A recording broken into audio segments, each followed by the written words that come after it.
ससुराल में वह पहली सुबह मुझे आज भी याद है। कितनी घबराकर मैं उठी थी, यह सोचती हुई कि कहीं देर ना हो जाए। सब न जाने मेरे बारे में क्या सोचेंगे।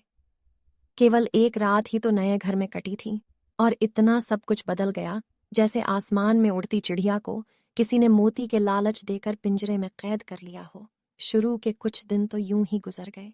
एक दिन हम बाहर घूमने गए। जब हम वापस घर आए तो सासू माँ की आंखों में खुशी तो दिख रही थी, लेकिन केवल अपनी बेटे के लिए ही।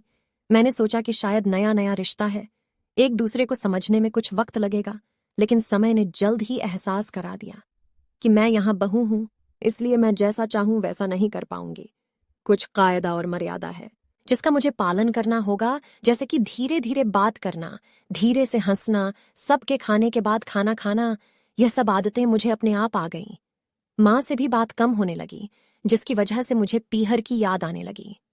ससुराल में पूछने पर कहा गया कि अभी नहीं, कुछ दिन के बाद जाना। जिस पति ने शादी के समय कहा था कि आपकी बेटी पास में ही तो है, कभी भी आ जाया करेगी, उसके भी सुर बदल गए।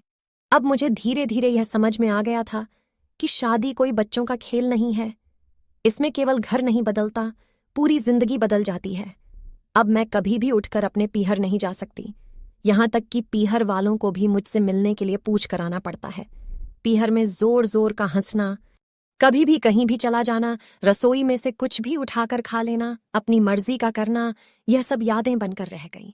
अब मुझे समझ में आने लगा था कि क्यों विदाई के वक्त सभी लोग मुझे गले लगाकर रो रहे थे। असल में मुझसे दूर होने का एहसास उन्हें हो रहा था, लेकिन एक और बात थी जो उन्हें अंदर ही अंदर परेशान कर रही थी कि अब जिस सच्चाई से मुझे इतने दिन दूर रखा गया है, वह सच्चाई मेरे सामने आने वाली थी। पापा का यह झूठ कि मैं उनकी बेटी नहीं बेटा हूं, अब और दिन नहीं छूप पाएगा, जो कि उनकी सबसे बड़ी चिंता थी कि अब उनका जिसको कभी भी बेटी होने का एहसास नहीं कराया था, जीवन के इतने बड़े सच से सामना करने जा रही थी। वहीं माँ को भी चिंता सता रही थी कि उनकी बेटी अभी तक कोई एक काम भी नहीं किया करती थी, अब वह पूरे परिवार की जिम्मेदारी कैसे उठाएगी। सभी लोग मेरे इस विदाई और पराये होने का दर्द जान रहे थे, सिवाय मेरे, इसीलिए वह सभी लोग रो रहे थे। आज मुझे समझ आ गया कि उनका रोना गलत नहीं था। यह हमारे समाज का नियम ही है कि एक बार बेटी डोली में विदा हो गई तो वह उस घर के लिए केवल मेहमान ही बनकर रह जाती है। फिर कोई चाहे कितना क्यों ना कह ले कि यह घर आज भी उसी फिर कोई चाहे कितना क्यों ना कह ले कि यह घर आज भी उसी का है। सच तो यह है कि अब वह कभी भी यूं ही अपनी पीहर नहीं जा सकती, चाहे कितना भी समस्या और परेशानी क्यों ना आ जाए, मुझे ही हाँ करना है, हंसते हुए या गम छुपाते हुए।